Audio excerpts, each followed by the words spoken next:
I know what you're thinking. What in the gosh darn is Bits and Bombs? Bits and Bombs is a podcast deep diving into what it takes to do stand-up from a different comedian every episode. Follow new open micer Peter Doms in his journey to be an okay comic. I always forget to do that to What does that mean? sync the audio. Oh. Like it creates like a peak, so because I'm recording the audio separately to the video. Yeah, right. So yeah. You do you. Yeah. You I just wanted to explain why I'm just randomly clapping. yeah, weirdo. So Vanessa Larry Mitchell. Yes. Yes. Thanks for coming on. Thanks for having me. When was your first gig? Altogether. So I did a Mandy Nolan workshop, traditional Northern Rivers pathway to comedy.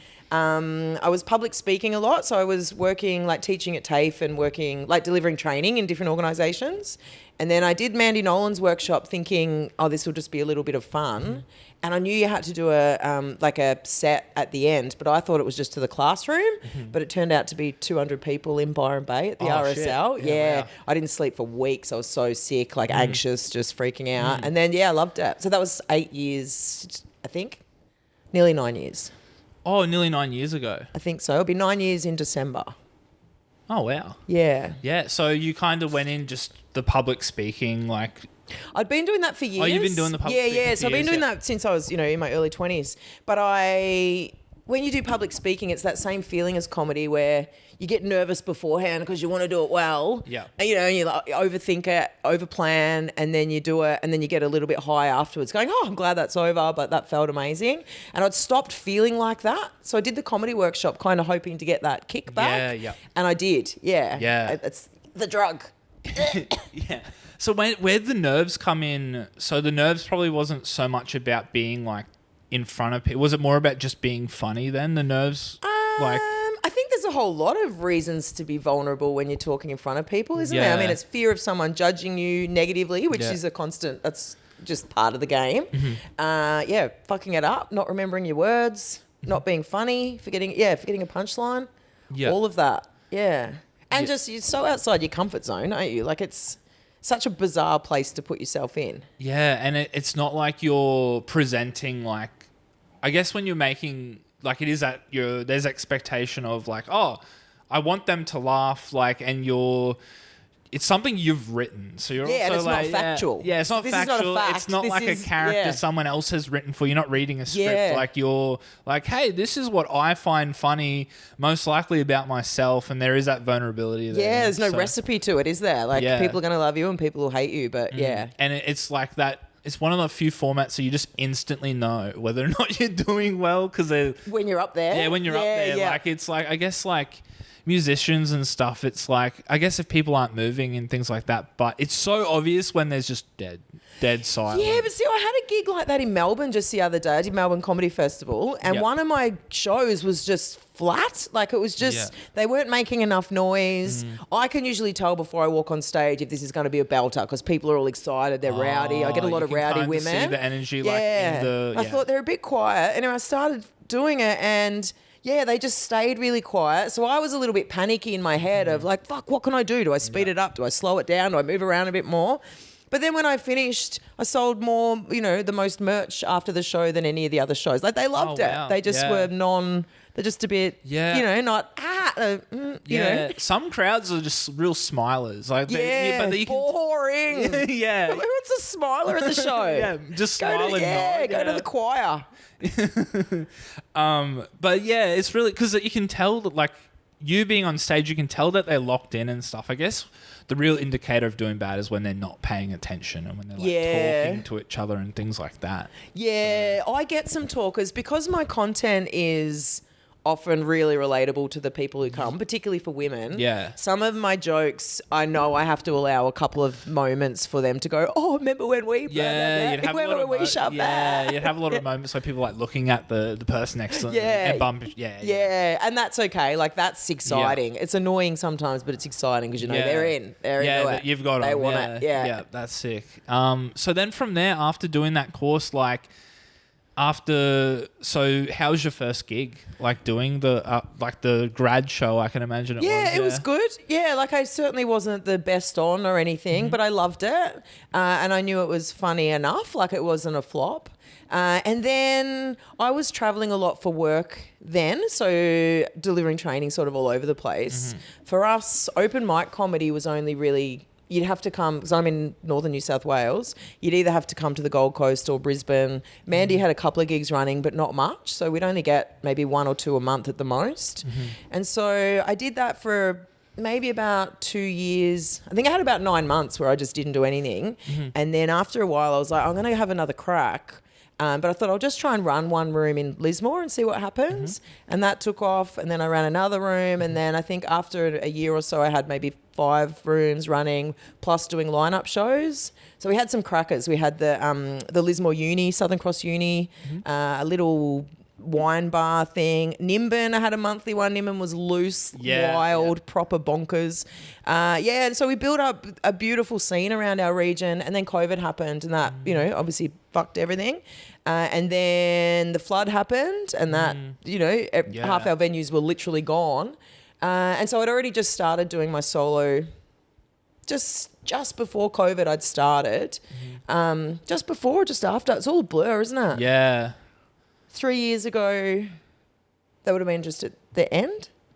Yeah, I think. When the hell was COVID? It's good that we've forgotten. I think 2 years, because I moved here to Brisbane 2 years ago, and I remember in that year, towards the very beginning, there was still a few cancellations with like concerts and things like that. Yeah. So I think, I don't know, by like mid 2022, I feel like it was like over. I must have started my first one at the start of it.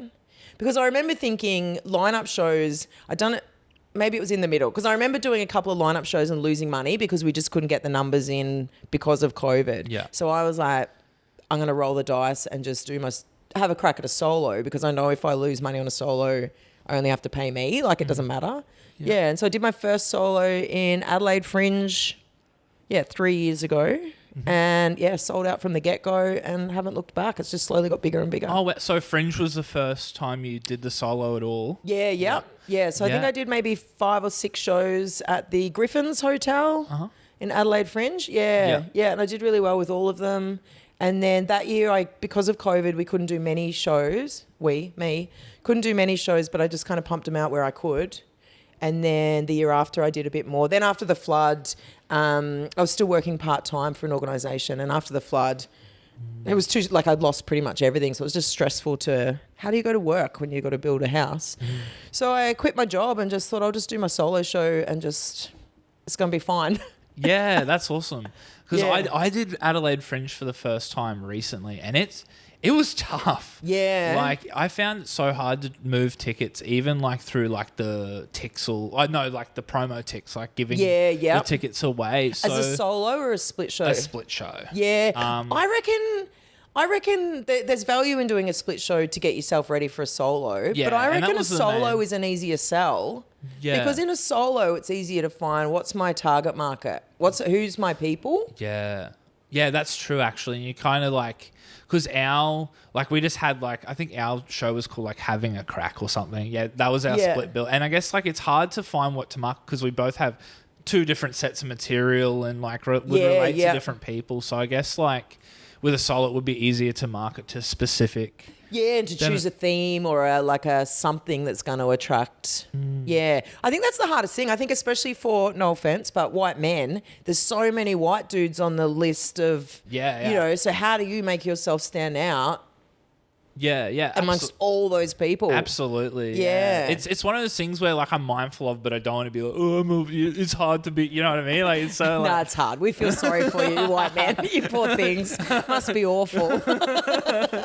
Must be nice to sell out shows. We couldn't even give ours away for free. Yeah. It's a reality. I know how lucky I am with my title. I know that. Somebody gave me that title. I shouldn't say that because he'll probably try and get fucking money off me one day. But that happened accidentally. We were just kind of throwing ideas around. Originally, my show was going to be called Leisure Suit Larry. Do you remember Leisure Suit Yeah, that Larry? video game, the video yeah. game from back when we were young, when that was like the rudest video game you could get. Yeah. Yeah, but that I know that I wouldn't have sold tickets like I can on this title. Somebody had just mentioned it in passing. Why don't you call it Teardrops on My Dildo? And I was like, oh yeah. And then I thought about it. I was like, actually, this could really work. And ta-da. Yeah, it's a really good, like, the way, like, as you said about having like kind of girls' night crowds. Like, I volunteered for Sunny Coast 2 years ago, and I was on the door for your show. Yeah, that's so cool. Thank you. Yeah, by the way, That's appreciate it. Which show was it? Which was a couple of years ago. Yeah, 2 years ago. So did one at Caloundra? Yeah, maybe I was with Anna Brennan. We were both on the door. Oh, for that was at the Nambour box. Black box or something? Yeah, I think so. I Above don't a really know. brewery. I don't really know. Yeah. Yeah, that Yeah. one. I don't really know Sunny Coast too well. So. Yeah, no, me neither. But I remember now. I Yeah. can visualize. Yeah, but I could definitely see like the crowd was like, as I walking in, it was like a girls, and they're all like really like pumped and rowdy and stuff. So it's really cool that you've kind of, with that marketing, got those type of crowds that are automatically like super. Like, And I've thought a lot about, and I think that's something that performers don't do enough of, is really thinking about who are your target audience and how do I reach them. Mm-hmm. And so even with my Facebook marketing, everything's very specific. Like, I know that my son actually said to me yesterday, said something like, Mum, I'm not being rude, but I don't think you're going to have, young people growing up aren't going to be into your comedy. Like, he's sort of telling me that I'm going to fizzle out. I'm like, yeah, but my people are my age. Like, my people are 40-year-old women, 50-year-old women, maybe late 30s to 55 are my crowd. They shop at Target. They run into Big W to grab their kids they drink wine, they drink cocktails. And so you can put all of that in your marketing to be very specific about, these are my main people. Like, obviously other people enjoy my show as well, but I know they're the ones that are going to be like, yeah, this is an event. We're having a night out. Yeah, and it's automatically like inviting groups and things like that too. Yeah, that's really cool the way. Yeah, it's funny. My mind went to like tears on my TikTok or something like. You got to market the show for the new age. New age, yeah. Well, see, that's a lot of people say to me, oh, you got to put more stuff on, TikTok, or you got to put more videos up. But my people don't watch TikTok. We're cleaning the oven. We're boring women just doing housey stuff often, I think. Yeah, that's really cool. So, you're doing the solo show for about 3 years since Adelaide Fringe. Yeah. So a year full time, like a year. Yeah, 2 years. See, I'm in a blur in time. 2 years, almost 2 years full time of doing nothing else. I did Edinburgh last year, which I didn't love it.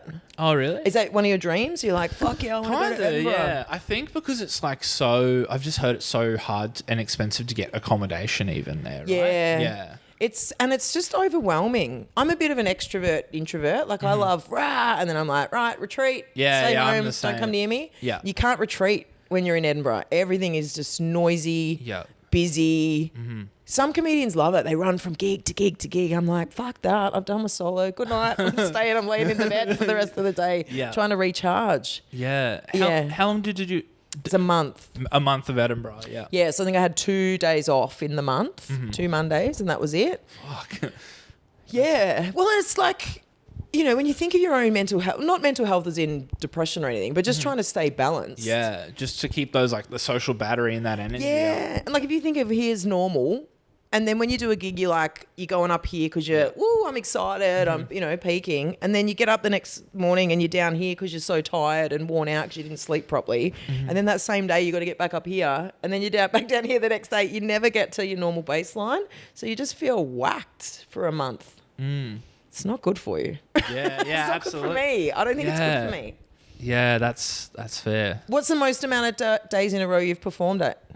I think probably like 9 in a row. And how did you feel? Yeah, it was like on a regional tour, but I was doing like 10 minute sets a night. Yeah, Yeah, and going definitely. from location to location. Yeah. That's better So, for my head. 'Cause you've Yeah. got something to do through the day that's mandatory.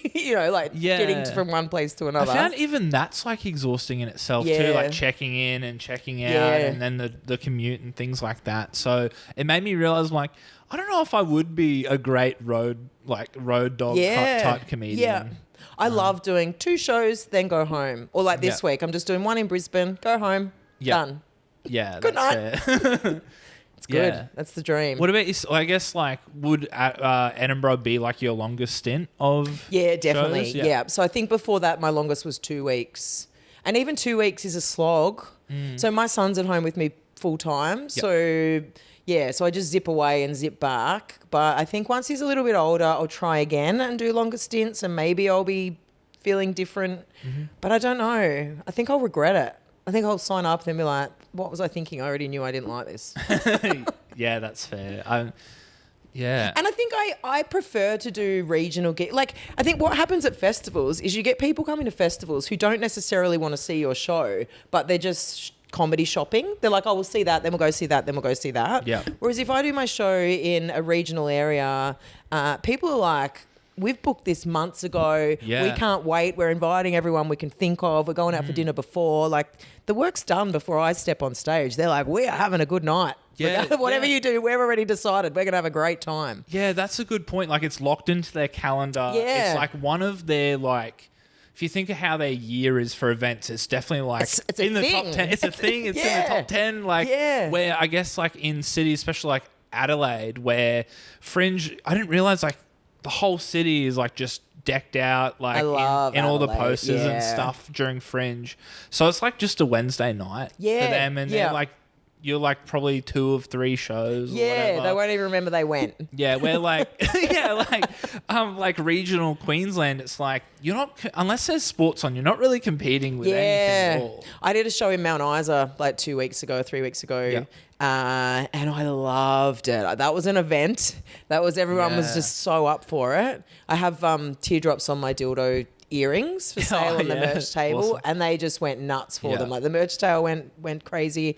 Then afterwards I went out for a drink, and because I'm wearing the earrings, and then we get to this like club and everyone's wearing the earrings. So, yeah, I was a rock star in Mount Isa. Yeah, that's awesome. I loved that. That's so, and you'd probably And have everyone's people. so thankful. Like, thank you so much for coming Yeah. out here. Like, as though, yeah. That's another thing I was going to say. Yeah, people are so grateful. They're just like, Yeah. thank you so much. Like, Yeah, it's beautiful. Yeah, I love those vibes. It reminds me of Lismore. Lismore's a bit like that. Yeah, where like doing Adelaide or whatever, like, all right, half the time they Yeah. won't even talk to you. They'll just Yeah, no leave. eye contact on Yeah, the way out. Yeah.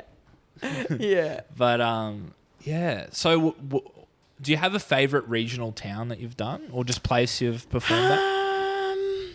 Oh, that's a good question.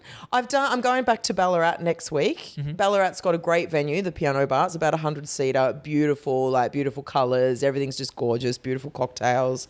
I think I performed there maybe 4 or 5 times, and it's always a vibe. Like it's always, yeah. So there's quite a few places like that where I just love it because it's a great venue. You know, all the elements, all the ingredients, the recipe of a good show are all there. You know, Yeah. the right people, the right attitudes, the right bar staff, the right ushers, the right people on the door. Like it's every one of those bits. If it can all be ticked, then you know, way more likely to have a good show. You know, when you get somewhere and it's just like, oh, there's one grumpy prick on the bar, or you know, just one little element that's like, oh, you just bring it down from what it could be. Yeah, definitely. Like a pushy like venue owner or something. Yeah, too. yeah. Someone that's like, oh, I thought you would, you know, like just, yeah, I don't know, annoying. Do you have any other? So you've been doing Teardrop for like 3 years. Like, Yeah. Do you have any other plans for other shows or? I went through my old joke notes. So in the flood, my my box of notes floated in the water. Oh. And so I got some water in it, but I can still read them. So I Yeah. went through and just found how much stuff is actually usable stuff in there. And there's some stuff, but I don't think I need to write another show yet. Yeah. So here's my plan, right? The world is huge. My show sells internationally, even though no one knows where I am. So if I can do this show to 1 million people in my lifetime, That's $30 million. Hell, Why would you write another show? Yeah, I do. Yeah, I do like that about your show, is that because I feel like in Australia we're kind of stuck into like this industry thing, especially the festival circuit. I find it so strange. Where it's just like, how do you write a show in a year? That's crazy. yeah, especially where it's like the like 6 month, like the Sydney Fringes and stuff are generally used by what I can tell for like the trial element of the show. Yeah. And then so it's ready for like Melbourne and Adelaide the following year. Like it seems like the pros are just constantly just preparing for the next show pretty much. Like and the a lot yearly... of people seem to just focus on the festivals, where I think festivals are the hardest sell you can get. Well, for me.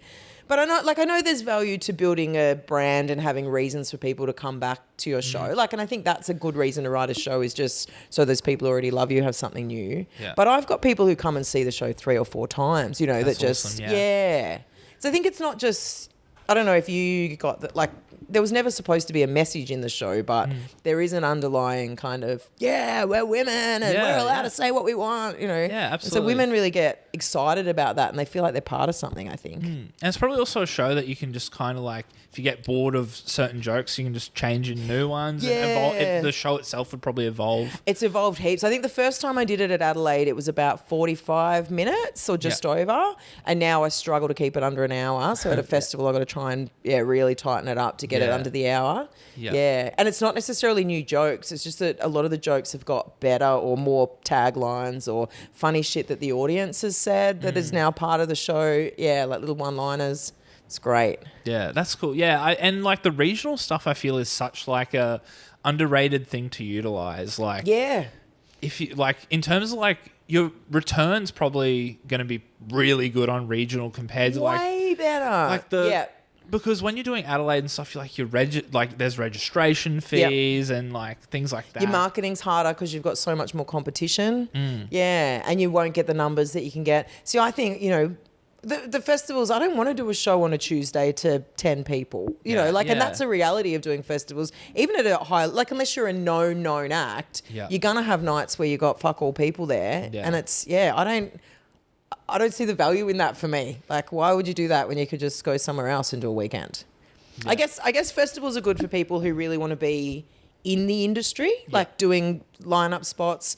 I had to hustle to get on lineup spots at festivals, and I'd kind of asked, year after year. And then when I finally got on, I remember I was sitting at Fat Cave, and Fat Cave's awesome. Mickey D runs it's a great space. But I'm there, the gig starts at like midnight or 11 or something, and I'm there just thinking, why am I doing this 10-minute spot for $50 when I've just got a show that's made, why, what value do I get out of this for me? Yeah. I don't get that. People are like, oh no, you've got to do spots. Why do I have to do spots? Yeah. I don't need to be in the industry.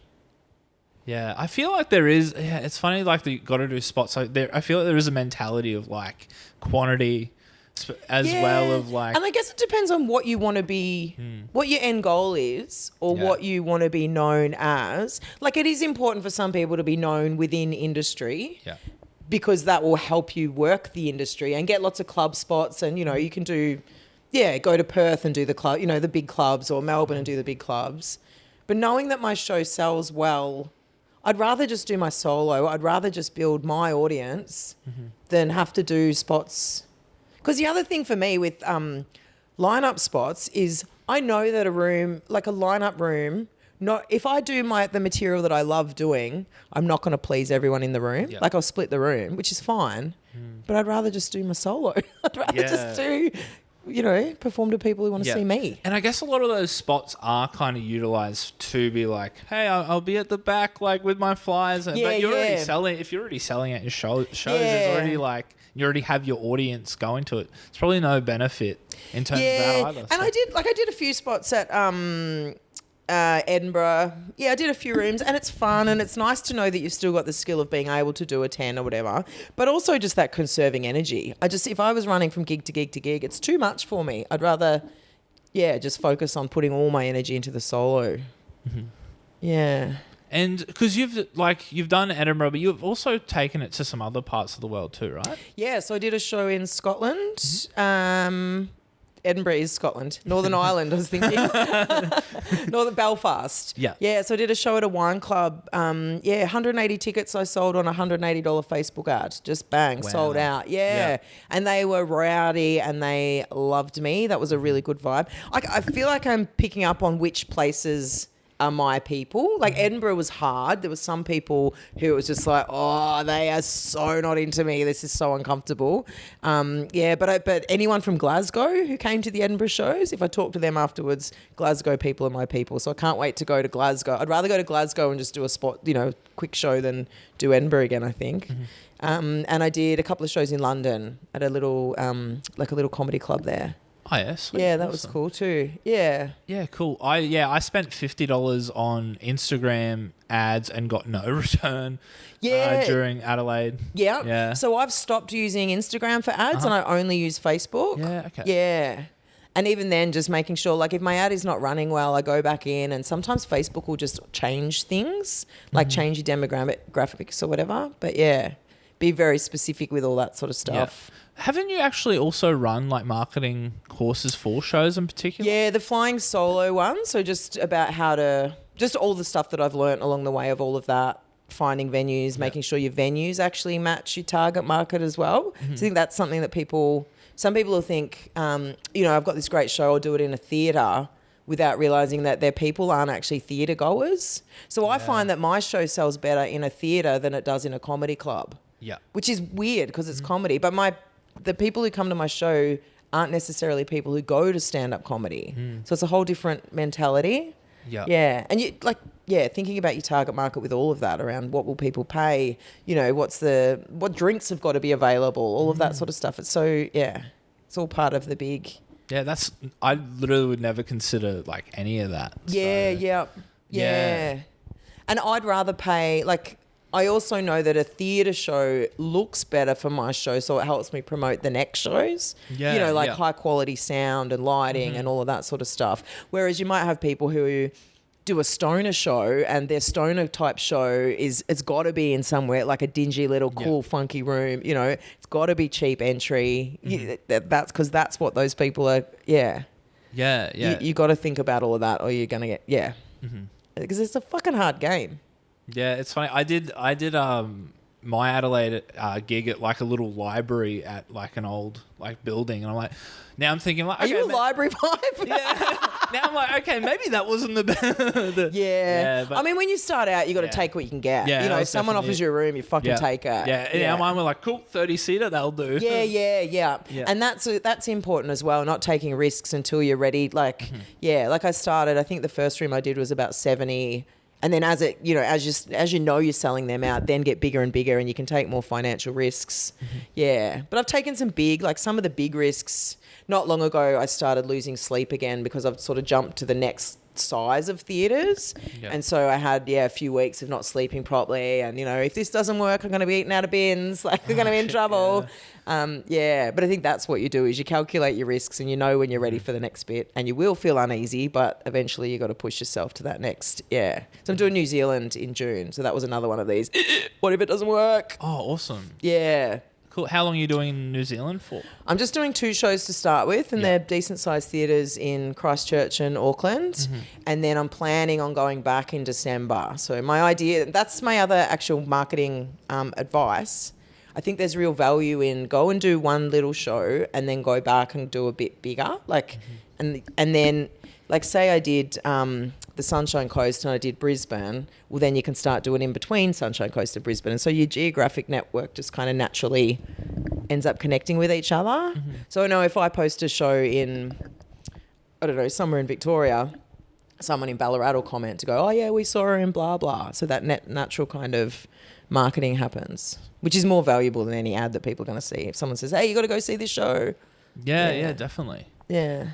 When you did the grad course, was there anyone else that's currently in the scene that you like started with? I don't think so. We all did not all of us, but a few of us stuck it out. There was one guy who, when I did the first Raw comedy competition, he was in the course with us, and then he won Raw. He might have won it twice. Tom, what's Tom's name? But now he's in a band, Seaside, really cool band from Seaside sounds familiar. from Byron Bay. He's the bass player. But yeah, anyway, he was so funny. And if he had kept going, he's got massive potential to be. He had this whole joke about the bodily fluids party, turn up to a motel, it's piss, shit and cum. And they get there and the person working the hotel is like, oh, I'm really sorry about two of you. There's been a mistake with your booking. Two of you are going to have to share. And piss and cum look at each other and they're like, well, I'm not sharing with shit. That's fine. But he was brilliant. Yeah, his delivery was brilliant. His jokes were brilliant. Yeah. But no, none of them I don't think have, kept up with it. Yeah. I think it's hard. One of my mates, Gemma, who we became really close mates straight away when we did the course together, but she's got young kids and it's a hard, as a single mum, it's a hard thing to do to have to, go out at, like, there's no comedy in the mornings or at lunchtime when you're home with time on your hands, are there? Yeah, exactly. It's a big slog for people. Not a lot of matinees. Yeah. It'd be nice though, wouldn't it? Just be anxious from the time you get up till 10 a.m. Perform. That'll do. Done. Do you have any advice for people that are starting comedy at the moment? I think you've got to be very self-reflective. I think, oh God, I've got heaps of advice. Which bit? I think if people are serious and they really want to make it, the thing I used to tell myself all the time is anything that any comedian who has made it has got, I've got. We can communicate, we can stand on stage, we can use our face. It's just about how do I put it all together. And I think as long as you're always moving forward, then you've got a chance of making it. I think it's where, and I always think if I start to plateau and I get like, well, nothing's happening or I'm staying at the same level, then I'll get bored or, I think, well, something's got to happen to make you get better. And I just think people need to be tough because you're going to have gigs where you fucked it up. You were shithouse on stage and you're going to hate yourself and wish that never happened. And I feel like the universe teaches you that every now and then. It'll just give you a little curveball. And if you can't get over that and go, well, I'm tough enough to handle that, you won't make it. Because you got to have a really thick skin. Yeah, and those gigs are the ones that you're going to probably come back better from and be like, okay, well, next time I might do this better. Yeah. And other ones you might just be like, there was no way I was ever making it out of that. I had one really bad one in Edinburgh. I did a 90-seater theatre. And again, I said, you can hear the energy before I walk out. I know if it's going to be a good gig. Anyway, I'm behind this curtain waiting to announce myself and I can't hear a peep. Right, I think there was about maybe 18 people in this 90-seater theatre and they're all scattered, not sitting together. And I thought, oh God, this is going to be hard. And I walk out, I'm like, whoa, like trying to, and they're just like nothing. And then these three ladies in the front, this one woman was just like this. I'd only done a couple of jokes and she's just like this. And I sort of tried to keep going and then I thought I'm just going to say, oi, you don't need to be here if you don't want to. And she's like, oh, it's fine. I'm like, okay, I'm going to keep going. So I kept going and then she's like just carrying on, like really she was in pain. So I said to her again, I said, just go. She's like, but I've paid a ticket. Yeah, I've paid for a ticket. I'm like, that's okay. I'll give you your money back. Just go. Oh, but my friends. I said, that's okay. Just go. And she gets up and then she yells out something. Oh, she's wearing white Crocs. And so I had a crack at her for wearing white Crocs in a theatre. And then she turns around and she said something about my boots and said, you look like a lesbian. I was like, oh, for fuck's sake, just get out. It was awful. It was awful. Horrible. Jeez. Yeah. But it worked in my favour because I think the crowd was like, we're on your side now. Like, I think they felt sorry for me. Yeah. But it was a horrible gig. That was a long hour of just like, oh, God, get me out of here. Have you had one of those? Yeah, I've had a few. Yeah, I don't know. I feel like because a lot of the stuff I do is like 5-10 minute spots. So there's not. I haven't been like stuck up for like an hour. Because I feel like if you're like on stage for like 15 minutes, you're really like they can tolerate you. Yeah, and I feel like there's a lot of time to be like, oh, get me out of here. Yeah. But yeah, I don't know. I've had a few. Yeah. Bad bombs. Like I've done like a matinee in Yapoon. It was like a theatre restaurant thing, and the crowd were just not into me at all. It was 8 people, but they were not into me. Yeah. And you're going to get a lot of people will experience that. Like a lot of performers and be like, nah, I can't do it. Like they'll just freak out and I can't do it. Yeah. But you just got to take it, don't you? And go, oh well, That was just what it was. With your hour show, have you ever like had a show that wasn't quite going like the way you wanted and you like reduced jokes or anything? Because with never. Yeah, that's Never. good. I've accidentally missed jokes before, and I always, I hate that. Like if I miss a joke, I'm so hard on myself afterwards. So I still just quietly, I have a little cheat sheet still, just to have a little glance to go, am I, just think I don't want to miss a banger. But no, I've never cut it short, and I always will. I think in the last year, probably I've got better at.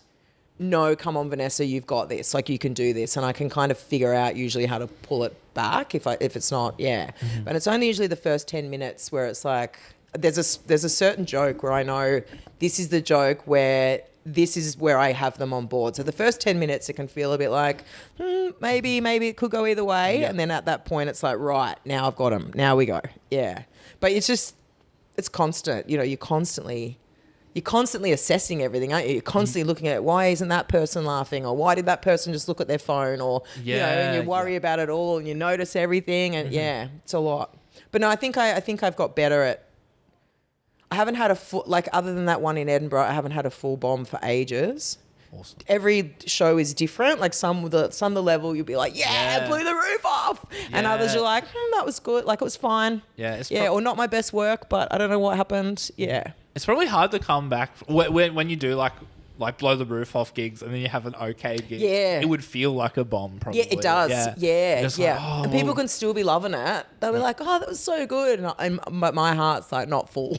It's funny because you kind of like set a standard for yourself and you're kind of competing with like your personal best record. So in your own head, you're like, that wasn't great or whatever. But the crowd are like, that was awesome. They hadn't seen like the show before. They didn't see the roof blow off. They didn't see the way the crowd reacted the way before or whatever. So and things resonate with people differently as well. Like, I guess like the show that you sold more merch at. You connected with them in a certain way. In a different way, In a different way that necessarily wasn't them like howling or whatever.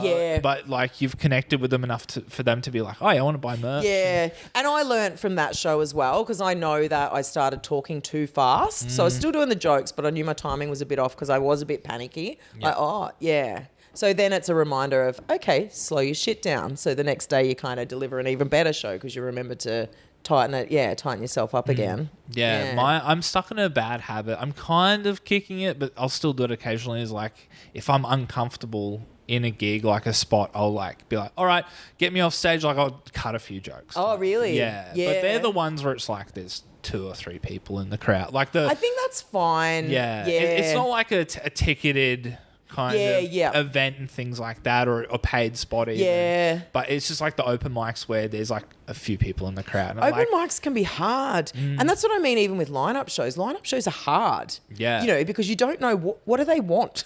What do these people want? They're not here for me. They were here for whatever. Some people just aren't for lineup shows either. Like you kind of, I guess it's the marketing thing and stuff too. Like some people work with specific crowds.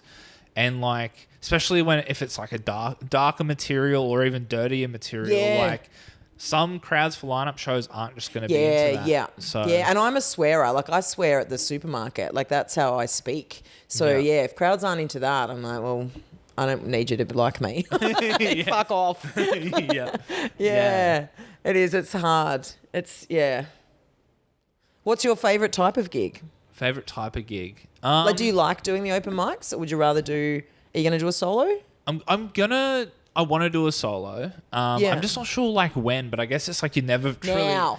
Yeah, I guess you're never truly ready until you lock yourself in. Like I didn't think I was ready to do like the split 25 each thing. My friend locked us in because our third guy kind of pulled out. So instead of, I was like, we should find a replacement. He's like, we should just do a split and just do more time. And that kind of pushed me to write and things like that. So Shane Hunter was the one that probably the first one just to say to me, you're never going to be ready. Just lock in a date and then just figure it out. And then my process was I got all my favorite kind of jokes that I thought that I wanted to use and put them on kind of sticky notes, and then like a psycho just put them all over the wall, and then slowly over time figured out what went together. And then jokes that I had in this chunk, I'd actually be like, oh, actually, that goes with that. Like, I know how to tie that into that. And so it all just became beautifully kind of packaged in little bits. Yeah. It still changed a little bit by the time after the first few shows. Yeah. But yeah, that process, yeah. And even just staring at that, like, you've got to be obsessed with comedy, I reckon. Mm-hmm. Like, you got to be crazy, nuts. Just all you think about. Yeah, I struggle with the remembering the order of my jokes. Even in the 25, like I had a cheat sheet that I reckon that's fine. Yeah. Is it an obvious one? It's pretty obvious. Like, I'm fucking holding it. It's pretty. No, you got to be discreet, I reckon. Yeah. So I have my cup of, like, I'll have a glass of wine, and so I'll sip on the wine and have just a glance. Mm-hmm. So I kind of have them in 5. There'll be 4 or 5 jokes in a chunk. And so I kind of know if I do that joke, I know that one goes after, I know that one goes after, yeah. But I'll still check, especially if you've had a big laugh, like a massive laugh, or you've had an interruption, then I just want to glance again and just make sure that I haven't gone off track. Mm-hmm. But yeah, be discreet. I think when I even watch known comedians now, I can usually tell if they're using a cheat sheet. I'm pretty sure Kitty Flanagan had hers on the foldback speaker because she kept kind of just... No one else would have noticed, but I was like, yeah, I'm onto you, Kitty Flanagan. You're a legend. Yeah. Yeah, I have a really bad... Oh, actually, at Adelaide, though, I did make it obvious because it was like... We packed out the room, but they weren't into it. So I was like, fuck. I don't know why I laugh at that. We've been fighting. We fought so hard, and then we're just like, oh, sick, we're going to have a packed show. Then they didn't deliver. Yeah, the 8 Useless people pricks. the 8 people the night before was so much more into it. Yeah. And it kind of proves that you don't need, like, you Yeah, can you still just have gotta fun have the with right small, people. Yeah. Yeah. But I got so nervous, I was like, what's next? Yeah, Looked at my thing and kind of, I saw some high level performers doing that, like flicking through, like, oh, now what else have I got for you? But I felt ripped off at that level. Yeah. Like, I just felt like, at least pretend you know what goes next in your show. Yeah, I have something I know is a comedy sin. I guess it's common here in the Brisbane open mic scene is writing on the hand. What's your thoughts on the writing on the hand? I used to do that to start with, but I would write so it was no one could really see it, and I didn't have to go, like, you don't like, hang on a minute, hang on. Yeah, if you can just kind of glance at it, and only one word for each joke, sort of, like, very basic. And I think that's okay. But the advice that someone gave me is if you're going to have that written on you, you're always going to look at it. So, yeah. And I think 5 minutes, you can learn a 5-minute set. Yeah. Stop mucking around. Yeah, yeah, true. But in saying that, I could probably learn my whole show and not have to look at notes. But I like, it is a safety blanket. Yeah. What I've found too is by the time I've turned my hand around, whatever, I already know where I've already remembered where I'm up to. I think it is just like a training yourself. Yeah, I think it is like an act of like, oh, I'm nervous, or like, and you're trying to rely a panic and you're relying on it, and you're like, oh, I don't even need it. It's just like, what advice someone gave me was to write it on like a piece of paper and then put that piece of paper in your pocket. Yeah. So if you need to, you can pull it out, but it's kind of like there's that safety in having it just in your pocket, I guess. I don't know. Yeah, no, I agree. Yeah. And I do wonder whether I should try it. Like, I've done my show probably more than 200 times and I still don't know it. That's not good. No. So you said your goal is how many million people was it to 1 million 1 people. million. How many people do $30 million. $30 million. That's maths, baby. I'm no genius, but that's maths. That's maths. Do you reckon that's unrealistic? No, not at all. Thank you. No. Do you have like a rough kind of ballpark figure of how many people you think you've performed to? I wouldn't have a clue. I don't have any millions yet. I wouldn't have a clue. I didn't add up how many people, but before Edinburgh, I think I was trying to put together like a resume of what I'd done. And so I was writing down every single room that I'd done, the capacity, and then how many I'd sold or whether it was sold out or not. Mm-hmm. And that was beautiful. That was a really nice process. It was a real ego feed of, holy shit, like this is going really well. Yeah. But I haven't done that since, before Edinburgh. So I probably should do that again. Yeah. And just, I don't know. Some people are very into remembering the past. You know, like keep all their posters and keep all their... I don't really do much of that. I'm always looking for what's coming next. Some people like listing every single gig they've done, like even open mics. And this is my 100. This is my 150. Yeah. I'm like, I don't know. I'm just looking at my bank account. That's all I care about. It's not full yet. Keep going. Yeah. Yeah. So I was thinking of how much money I lost in Adelaide.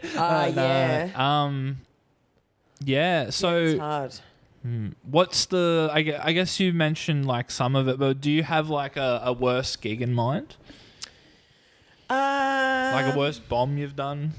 So there's two really, really bad. It was before my show though, before my solo. Yeah. One of them, I was asked to host a Melbourne Cup event at an RSL type club. I was way too fresh for it. Like I was not ready, but I was like, yeah, of course I'll do that. I'll be great at it. And then me and this other guy did it together, also super unqualified for the role. Yeah.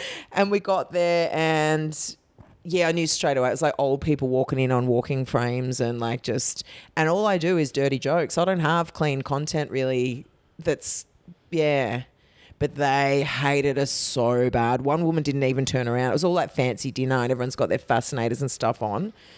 And it felt a bit like walking into an abortion clinic because Lismore hates the races anyway. So it felt like I was cheating on the down, even supporting the And it was just awful, the whole thing. So what I do when I'm feeling really anxious and uncomfortable is I drink. So we just got wasted. And there's this one guy who worked at the Workers Club who was a classic Workers Club employee, like all, prim and proper. And he must have been about 55. Anyway, he says to me about halfway through, he's like, now, can you invite me up? I'm going to pretend that I don't want to come up, but you invite me up to do a joke. And we're like, oh, are you serious? Oh, no. So I got up and I'm like, Jeremy, he wants me to pretend that he doesn't want to come up. But Jeremy's coming up. Anyway, Jeremy gets up on stage, does like an old school joke, like three men walk into a bar. Yeah. Absolutely crushed. They were so into him. Yeah. We were like, I just want to kill myself. This is so bad. I'm just going to get a joke book and come. Awful. And the other really bad gig that I did was through COVID. It was a Zoom gig. Oh, I remember the Zoom gigs. Yeah, I never did it, but I watched a few, yeah. Did you enjoy them? No, not really. It's just so awkward. You might one person might have left their mic on and you hear I wasn't even getting that. So this gig, right? Do you remember Jonathan Atherton? No.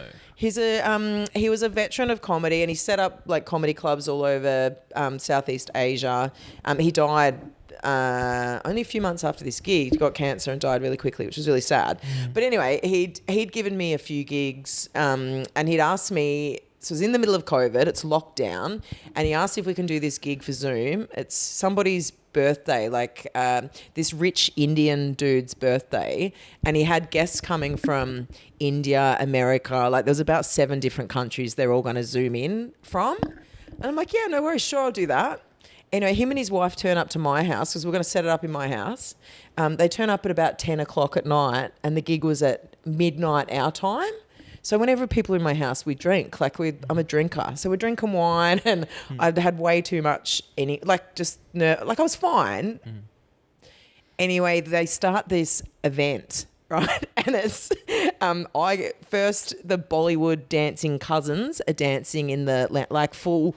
like these ones, and I'm just like, oh, this is not gonna go well. And then they introduced me as one of the best comedians in Australia. I'm not even making the list, and it was so bad. And so then I just plowed on.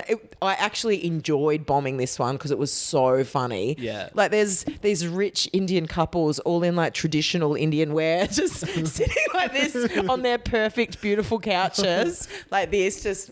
Like I'm just going for it. I was giggling and just like I think I was squeezing my own hands under the table, just like this is so bad. And so I think after about 8, I was supposed to do 10. After about 8 minutes, the guy who was running the actual Zoom gig messaged Jonathan and was like, "Get her off." So I'd ended, and then one woman just posted in the chat, "Thanks, Vanessa." Rub salt in the wound. Thanks, Vanessa. There's just like a gif of a light flashing in the chat. Oh, It was so bad. That's one of the best bomb stories I've ever heard. Oh, it was, and then Jonathan got on and just crushed because he's worldly. He can speak 8 different languages. Yeah. You know, like he knows all the. So he just did geographical jokes of different places that they could all connect to. I was doing tampon jokes. I had nothing. Can anyone relate to this? Nothing. That's so good. Yeah, Bollywood's not my vibe. So I guess what's next for you in terms of like goals and things like that? So 1 million, that's the aim. So my son just finished school. So he's 16. He absolutely hated school. So he's just finished school and he's working at KFC, which is perfect. Yeah, cool. And so once he's 17, I know I can go travel a little tiny bit more. And then once he's 18, fucking see you later, mate. My mummy's out of here. We actually had a chat the other day about, once you're 18, maybe I could move out and you and your mates could rent the house out. He's like, yeah, that could work. Be a road comedian. Yeah. I don't know if I could be. I do love having a home base. But yeah, I think that's what I'll do is I want to explore. Like I want to go to America and I want to try other countries. My show has to be molded a little bit. That makes me nervous. Yeah. Like Edinburgh, there was a few jokes. It took me 3 or 4 shows to really figure out how do I do these in a way that works for an international audience. Yeah. One of my jokes even about Ray White, the real estate agent. Oh, yeah. I tried to change that 5 different times and I just couldn't get it. So I had to cut it. And I've got a bit about Barnaby Joyce that I have to, kind of mould a bit. You don't realise how much stuff is so Australian until you go overseas. And you're like, I didn't even think of that. Even just spoof. Apparently spoof's not a known word in some countries. Yeah. It's funny, some things that you don't realise is slang until like you're talking to like someone that's German. They're like, what the... Like, we talk like that. Yeah, I had a conversation with someone that was German. I just had no idea. They're like, what? And then I tried to like explain it, but I was using more slang. I was like, I don't know how to... Just explain this slang with some more slang. Google Translate slang. Yeah. Oh. Yeah, it's funny. I had a reviewer come in to one of the Edinburgh shows from... Where was he from? Switzerland or somewhere? And so he wrote the review in his language and then I had to convert it to English, and in English it's so hilarious the way it's converted because it doesn't make complete sense. And and the way he talks about dildos and stuff. I should find that again actually. I can't remember any of the bits out of it, but just when it translates it doesn't quite make any it's perfect. It was a good review. So where can people like find you and follow you and stuff, like the socials? So I'm mainly Facebook. I am on Instagram, but I'm not no one cares about me on Instagram. I do think that's another thing though, that's important to think about. Like not everybody who has a massive I don't have a big following online. I don't post anything exciting really. Like I struggle to think of, what are you, here's me emptying the dishwasher, it's boring.